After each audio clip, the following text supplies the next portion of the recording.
Hello and welcome to Captain Hotknives Happy Hour. My name's Tatty Hoggarth. I'm a ranting poet and I've come here today to entertain you during this pandemic. There's a lot of pandemic specials going on right now. So the first poem I'm going to read you, I wrote this yesterday and it's called Ghosts. There's no more gigs. There's no more shows. How long will it last? No one knows. There's no more going outside. Instead we're watching TV inside. Instead of saying hello to passers-by, you ignored them like a pigsty. There's no more shops open. Only the pharmacy and the supermarket. I'm living to work with every last penny in my pocket. There's no more bog roll. It's all been bought. What factorite of a consumer doesn't give my bottom any thought? There's no more pubs open. They've all called last orders since the great pandemic did dawn upon us. There's nothing to do and nowhere to go. When my friends ask to see me, I have to say no. There's no more parties. There's no more festivals either, because we're also afraid of this COVID-19 fever. There's no more gatherings or meeting up with your mates or meeting up with someone on a warm summer's day. There's no more going on holiday or swimming in the sea. This virus has ruined what I envisioned my year to be. There's no more bus trips away, just an hour of exercise a day. There's no rewards, I'm still got to go to work for bare minimum pay. There's no more people outside, just faint noises in the distance. If it wasn't for that, I'd be blissfully unaware of anyone else's existence. There's no more socialising, just online media posts. Who knew this year would be the year this city became full of ghosts? Thank you. That was called Ghosts. I wrote that yesterday. I'll stay in a bit more of the theme of the COVID-19 poems. I do just want to say thank you very much to Captain Hotknives. It's been a pleasure doing gigs with him over the last couple of years, and fantastic dude. Me and my flatmate, we were really bored the other day, and so we decided there was nothing to watch, and so I wrote this poem about something I wanted to watch. During COVID-19, I was watching the screen, but it felt like I'd watched everything. It's COVID-19, there's nothing on the screen, but then it came, I'd thought of something. I want to watch The Mandalorian, but I hate Disney Plus. I hope that fucking little mouse gets hit by a bus. I hope the pirate hackers do take the time, because COVID-19 is their time to shine. Hack Disney Plus. Make it available for us. I'm sure they will survive, it'll be fine. Hack Disney Plus. I don't mean to start a fuss, but The Mandalorian should be mine. There's nothing wrong with watching Star Wars. It brings many joys. What is wrong is having kids making all of your toys. Thank you. Turns out, after writing that poem, that they actually have hacked The Mandalorian. It's good to see that they're paying attention to me. And this next poem, Captain Hotknives is a funny dude. I'll read this poem. To anyone in Bradford, our council, who art in town hall, centenary be thy name. In Bradford city, thy will be done. In Eccleshill, as in Wibsey. Give us this day our daily special brew, and forgive those who live in Leeds, as we forgive those who move to Leeds from us, and lead us not into Homewood, but deliver us from Ravenscliff. For thine is the city, the Buckfast and the 1 in 12, forever and ever, our town. Thank you very much. It's so bizarre doing these online gigs, I tell you. It's just you in the room. You can see I've got my records and my telly's over there. It's just me and my book. My flatmate's not even inside. It's just bizarre. Never done gigs like these before. And yet I seem to be getting more now than what I did when the virus wasn't here. Speaking of the virus, it's all done slowly, you see, so people don't notice what will someday be. A struggling service brought down to its knees through a lack of funding, neglect and privatisation, the real disease. Nurses, paramedics and doctors, underpaid and overworked by a right bunch of plonkers who have no idea what the NHS means to me and you. They don't need to, because once you go private you can jump the queue. They don't care about grannies shivering in the cold, or about children who may not live to one day grow old, because if they did, they would fund our NHS, get public services out of this mess. They'll privatise it slowly, so you don't know it's happening. But when you get ill, as you inevitably will, you might see what I see, a once well-funded, caring health service slowly crumbling. That'll be £18,000 when you need your next bed. Welcome to NHS Limited. Thank you. And I do think it's such a shame that our NHS staff aren't getting proper protective equipment. I work in a care home. I think our protective equipment could do with being better as well. It's really, really hard times at the moment, and I never thought I would experience something like this in my lifetime. So to deal with it, me and my flatmate, we've just been playing video games. Not that I'm sponsored or anything, but Resident Evil 3 I thought was pretty good personally. I don't know if there's any gamers, but oh yeah, cracking. Speaking of video games, this is about a killer arcade machine from the 80s. Just when you thought it was safe to go back to the arcade, a demon mind control machine was secretly made. It struck fear into the heart of Portland, Oregon, a nightmare arcade that must never be forgotten, because way back in 1981, the FBI's arcade mind control plot begun. The arcade machine called Polybius, its origins are mysterious, but we know it had the power to kill. Some may not believe us, but we are deadly serious. That arcade could make you ill. It caused gamers to have seizures, and one had a heart attack. Sightings involve seeing strange, suspicious men in black. The arcade machine from hell. It'll drive you insane. Polybius used subliminal messages. It could take over your brain. So when you next go to the arcade, I say to you, beware, because that last forgotten arcade machine might just give you a scare. Thank you. And yeah, killer arcade machines from the 80s. Terrible news. Terrible, terrible news. It's an interesting story. I was going to be in a poetry video, I think, for the City of Culture bid. I don't know. It might not have been for the City of Culture bid, and I'm not that important. But I was going to be in a poetry video, and it was going to be for the 1 in 12 club, so I wrote it. Unfortunately, it can't happen right now, but there's nothing that we can't read online that we can't read, you know what I mean. This is called Come Down the 1 in 12. A library, a cafe, a bar and a studio, all in one building, down Albion Street, you know. It started in 1981, time really does fly. I see banners and flags of times long gone by. Crusties, punks, squatters and skins have all walked through the doors where anarchy begins, because we stand with the masses. We are anti-fascist and we are proud. It doesn't matter who you are, or if you're from afar, so long as you like your records loud. Come down the 1 in 12 club and bring a friend too. It's a place to belong, where you can be you. Bar floor, dartboard and a pint of Sam Smith's. Listen to the jukebox with a bag of Seabrooks crisps. In Bradford City Centre is where this club thrives. So many of us have stories of how it changed our lives. This club has so much history. We are the 1 in 12. This club screams DIY because we do it for ourselves. Since I found this place, I've never been alone, because this club here, this club is my home. Thank you. I would have loved to have done the video for that, but hey, such is life. I'm sure we can get back to it eventually, over time. Once again, thank you to Chris, Captain Hotknives, for putting us on for these happy hour. Being in the flat all the time, my Wi-Fi isn't actually working right now, and I'm with Talk, and it means that I end up having to...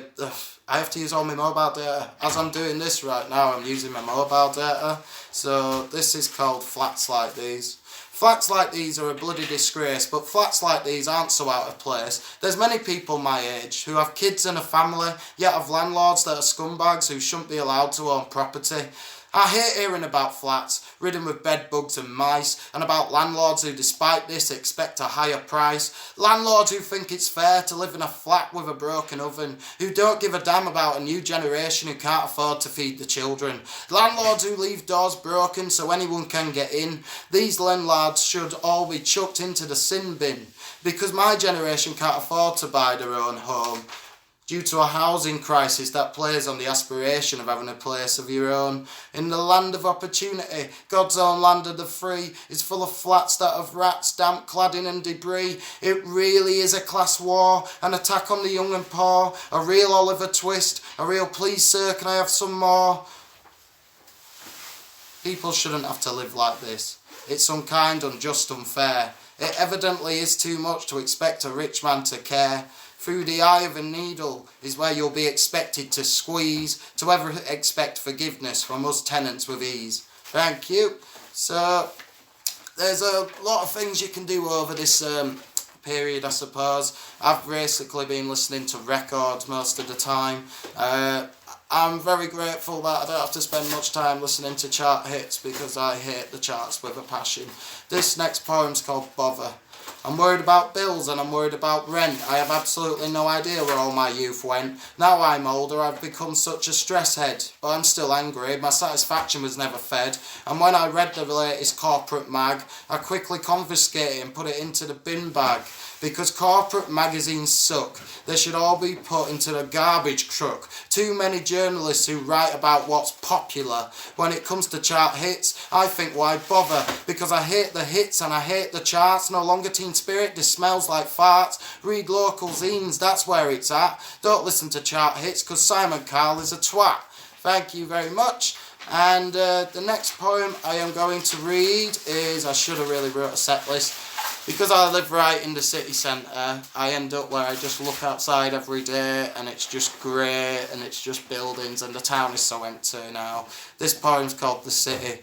Where the weather is grim and the water tastes funny, where there's loads of skint people who have no money, where it always rains and at night it's too cold, where the meter runs out and the fridge grows mould, where the transport's rubbish and no one indicates, where you feel so lonely you're like Billy No Mates, where you get made redundant because you're not economically viable, where your gyro comes in late because the job centre's not reliable, where you hang around street corners because there's nothing else to do, where the parents are all out clubbing whilst the kids are all sniffing glue, where there's empty buildings that you've never seen open, where if you lend somebody something it comes back broken, where the flats are dirty and all full of cladding, where your boiler breaks down so you sit there freezing, where the news is bad and at night it gets scary, where the pubs stay open and people get leery. It's all a bit grim and a little bit gritty, but that's just life, living in the city. I wish it was getting leery right now, I can't say that. It's definitely quiet as out there. Like I said before, this city is currently full of nothing but ghosts. It's starting to get warmer now, which is a real shame because I just kind of think to myself, isn't it typical that the virus hits when it's coming towards summer and yet during the winter we had free reign. This next poem is called Crime. Another burglar yesterday, out here in the city, another murder, another drugs raid, another bank robbery, and it gets me thinking, you know, how it's in the papers all the time, how easy it is for us to read to then sit back and feel fine. It angers me seeing crime so rampant on our street, but it's not just the working class, more so the rich elites. Those who write the papers and pick up on all the stories, adding to a news stockpile of top journalistic quarries, they must know that a big reason people turn to crime is poverty. Those who rob banks and sell drugs are just trying to make some money. So when I hear about a bank robbery, I know it's media tricks, because bankers are robbers with a new excuse called trickle-down economics. And I'm not saying that if everyone had enough cash, that there would be no crime. I'm just saying it shouldn't be the so-called bad lads doing time. It's hard to take the moral high ground when you don't pay any tax. When threatened with legal action, you move abroad and make tracks. Crime isn't right, and I hate seeing it happen. But if you take a closer look, I'm sure you can find an explanation. Crime results from poverty, while some live in luxury. Crime results from food banks. People do drugs to cope. Crime results from a lack of opportunities when people give up hope. So when you next read the papers, I hope you all see that crime results from economic bigotry. Cheers. That was Ian, my flatmate, who walked in early. Said he was going to be out for an hour. Bollocks it is. Absolute bollocks. Oh well.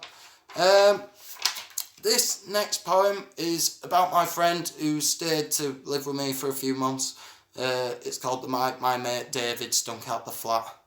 I told him he could stay the night. I said, don't worry, it'll be alright. But I tell you now, I wish I'd taken it all back the night my mate David stunk out the flat. When I woke that fateful day, there were cans of Red Stripe everywhere. He dropped fag ash on the floor as if he didn't have a care. I should have made him wipe his shoes on the doormat the night my mate David stunk out the flat. He said I'm a real grouch, but it took weeks to get the smell out of the couch. I'd rather be smothered to death by a dead cat than ever smell the stench David left at my flat. It sounds like I'm taking the mick, but the smell made me want to be sick. I think I'll leave it at that, but I'll never forget the night my mate David stunk out the flat. Cheers. So, yeah, he was a very sad man who, for some reason, decided not to have a shower at all. I feel for the homeless at this time. I think it must be so hard being on the streets right now. And so I think I'll read this poem for everyone out there. The world is going mad. I can't believe it's got so bad. To see the fining the homeless, it really is sad to then see an MP on telly appear to be glad. Fining the homeless, it's all about money. War moans for the rich and for the poor, austerity. I thought it was a joke, but it has come to be. Fining the homeless is now a reality. It's true, all of this, every last bit. They're even sending community wardens out to enforce it.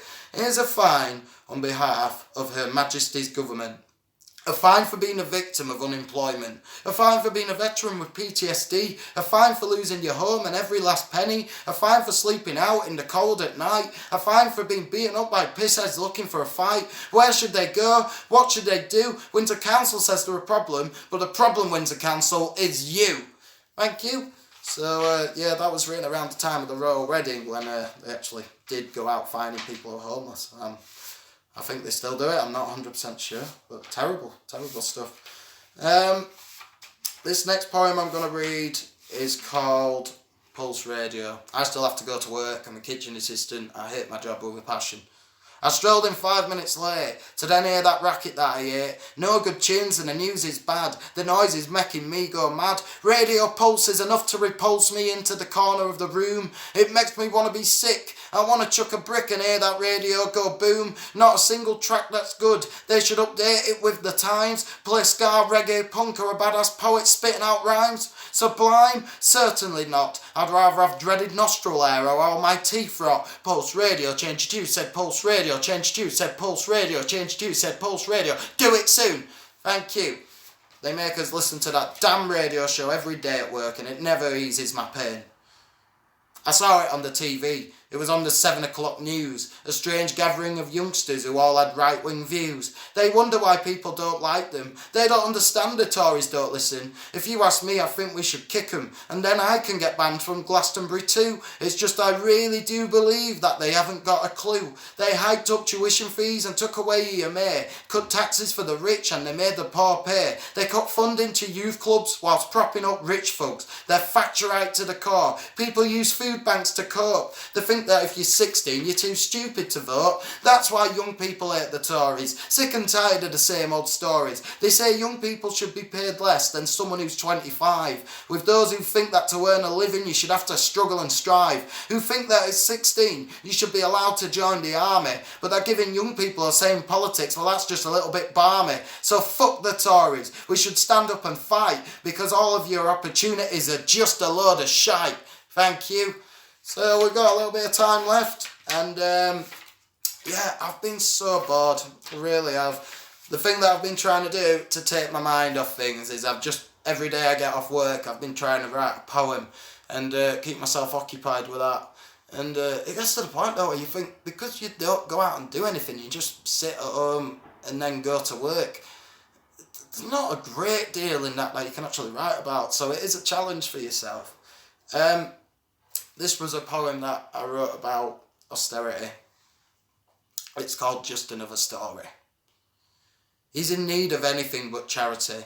All he wants is some clarity, as to why someone can work hard to get a degree and get promised a future he can no longer see. He wants to work, but everyone calls him lazy. If only their vision wasn't so hazy, they'd see he's trying to put a roof over his head. At times he thinks he'd be better off dead, but he keeps thinking he's got a family to support. He's in so much debt they're going to take him to court, and he gets sanctioned for missing a day applying for jobs. His daughter cries and his wife just sobs and wishes that it would all just stop. She hopes that it's all just a flop, that she will wake up one day and this will all be forgotten. Her head's gone dead, the food's gone rotten, and she knows when she was little she was going to be something. She had hopes and dreams that all turned into nothing. He tries to tell her it'll all be okay, but she just gets up and walks away. He begs her not to leave, but she leaves anyway. He tries to stop her, but she pushes him out of the way. Time passes slow, but it's running out fast. There's only so long he feels like he can last, until it gets to the point he can no longer cope. He stays in bed all day and just smokes dope. He keeps trying and applying, but he has no luck. Once he had a future,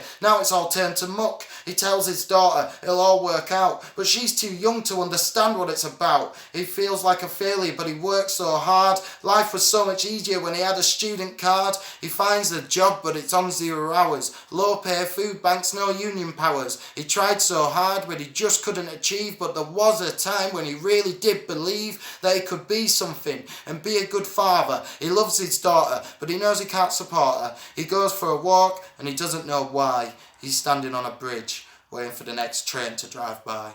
Thank you. Serious poem for serious times. I miss going out on a Friday night. It used to be so much fun, and it feels like such a thing of the past. Bradford on a Friday night was always a night to remember. We'd all bob up Westgate and go on a right bender.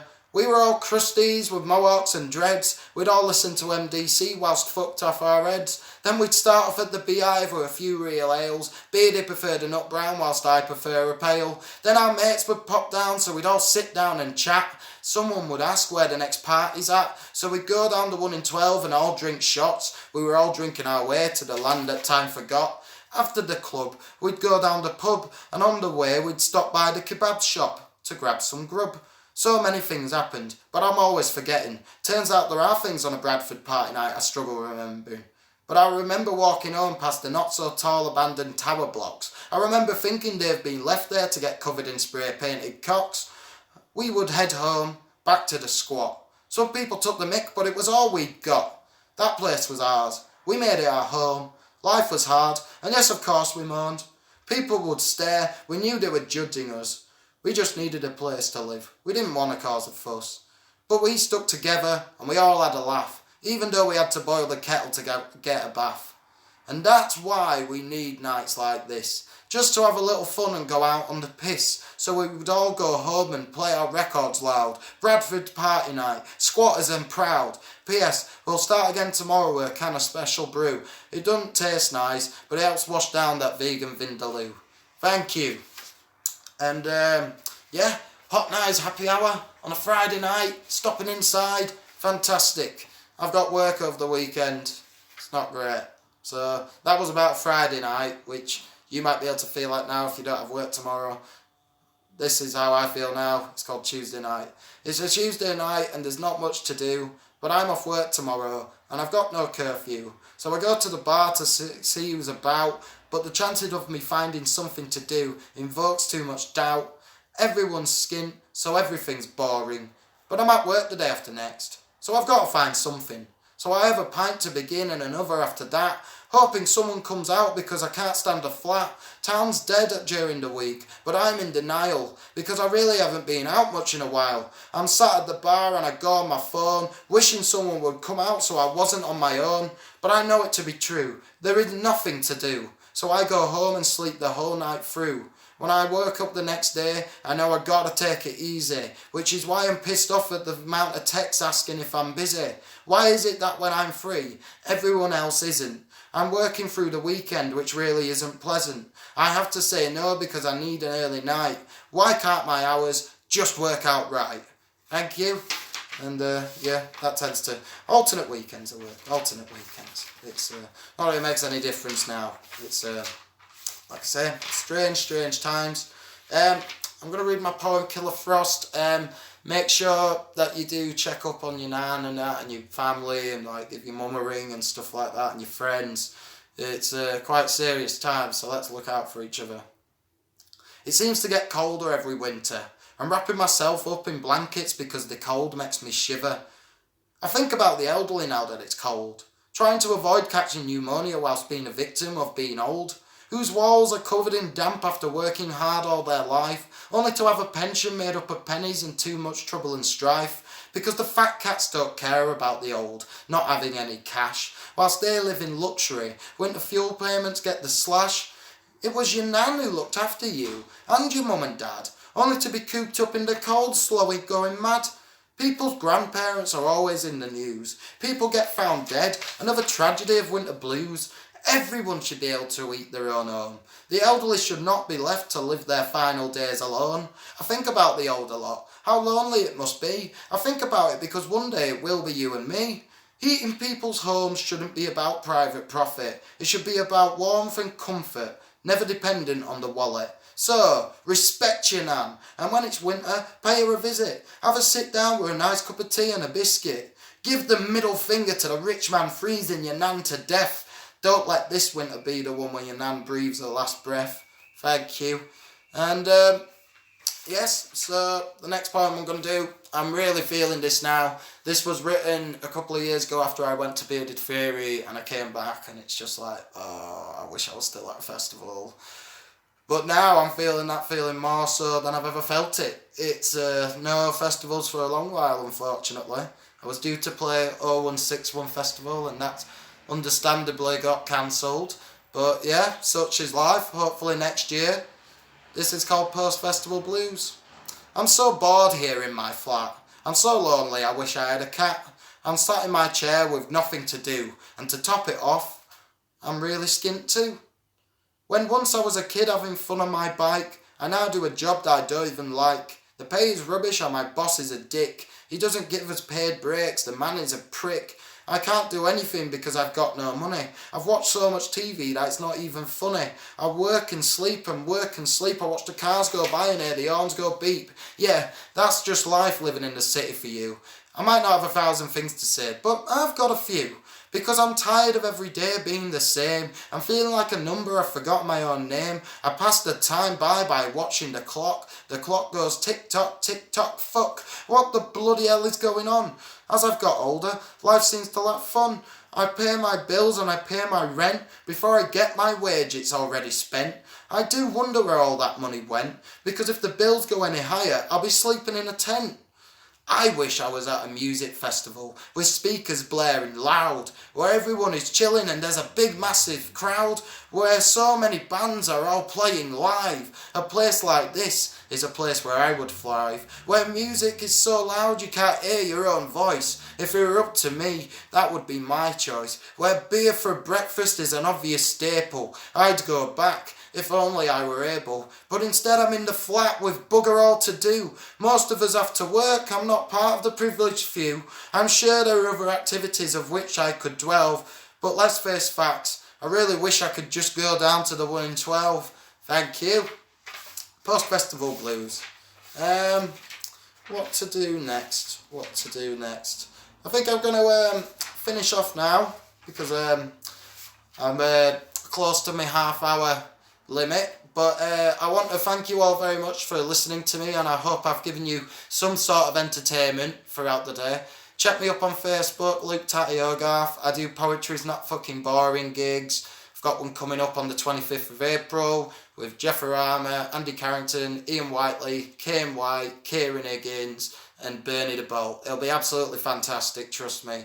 Go on the Facebook page. This poem's called Knob Down My Street. Fuck all the racist bullshit that's coming out now. There's a knob who lives down my street. I know he's a knob for he wears on his feet. He wears red Doc Martens laced in white. He's a shaven-headed bastard of the ultra-right. He wears Ben Sherman and skinny red braces. His hair's a skinhead, but he's not. He's a racist. He hates other people. Thinks they're unclean, but he drinks their lager and eats their cuisine. He has a bagel for his breakfast and a curry for his tea. His favourite man in history is a fucking dead Nazi. You think you're a bonehead? You really take the piss with your Nazi ideology. You drive me around the twist. virus. I hate everything about you. I hate what you've become. You're the epitome of ignorance. You lousy Nazi scum. Thank you very much. My name's Luke Tatty Hoggarth. Take care during this virus outbreak and look after each other. Cheers.